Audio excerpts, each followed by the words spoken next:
welcome to One Up Club. It's been a little while since I made a video. Been a bit busy with my job, work-wise.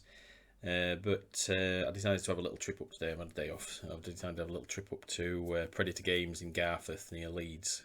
It's my local retro gaming shop that exchange sort of modern games as well. But they do have quite a decent collection of retro games, sort of consoles and games and things like that. Not really in the market for any sort of computer games, so I had a quick browse through the computer games, but I spotted this, and I think it's a nice little display piece that I'm going to add to my collection.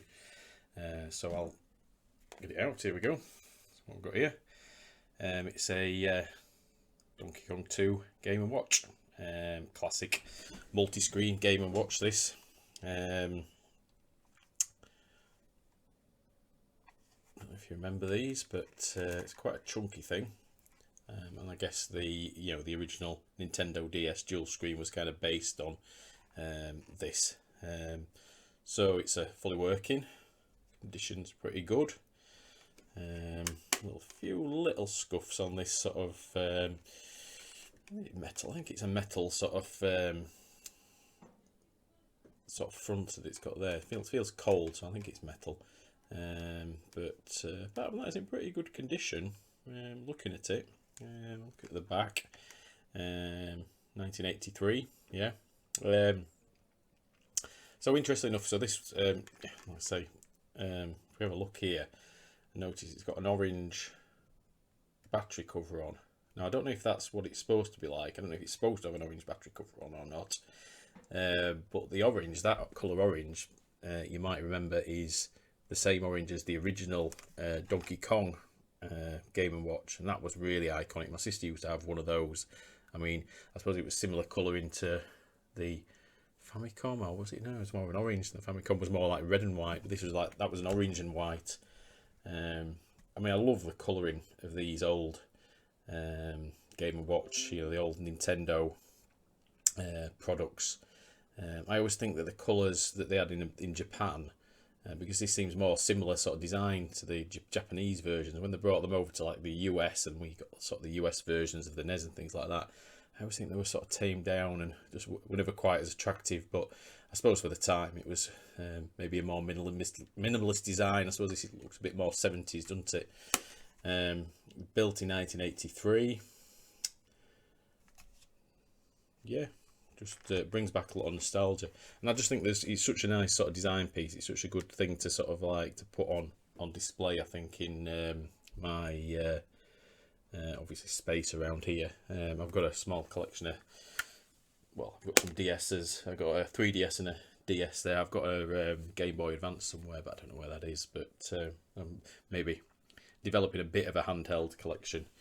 So yeah, so this is nice. Works fully works. Took me a while to work out to play. It's quite difficult, but as are all these games of that age, because they're designed sort of with one screen, so they have to be hard enough to sort of keep you wanting to play more. So a fun little game. Can't quite work out how to do it yet. I need to.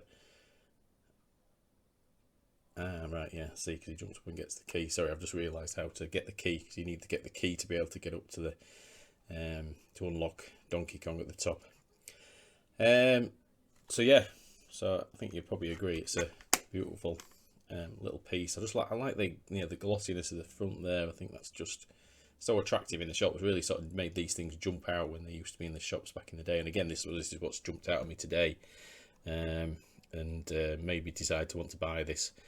One advantage of getting this as well is that it's got obviously it's got the battery cover and 2 batteries in, so I can actually use it to power my Mickey Mouse Game & Watch, which is another one which I got from one of my wife's friends. Actually gave it to me, but unfortunately never had a battery cover or batteries in it. Now I had one very similar to this. I had a Popeye one. I don't know if anybody remembers the Popeye one, but yeah, I mean, this was a classic single screen Game & Watch that I had, and then my sister got the dual screen Game & Watch, which I'm guessing was probably more expensive at the time. But they're just really nice design. This is more of like the Famicom Red, I guess. This one here, the Mickey Mouse one, isn't it? With the little clip at the back, so you can stand it up, so it can be like an actual use it as a clock. I mean, I suppose that was the idea with the Game & Watch. It was a game, and it told you the time and stuff. So I'm actually looking forward to powering this one up and giving this a game to play on, because I haven't actually managed to play this one because I didn't have the any batteries to run it. So yeah, so that's a nice little addition to my collection. I think one thing I was fascinated by this when I was a kid was I was always fascinated by the ribbon cable, the ribbon joint here between the two sides. Always fascinated with that. I don't know why. I suppose as a young lad I was always fascinated by sort of electronics, you know, computery type things, interactive electronics, things that could do things. I suppose that's where it kind of comes from. Obviously that joins up, and probably all the processing is done in this bottom bit, and that's just the display at the top.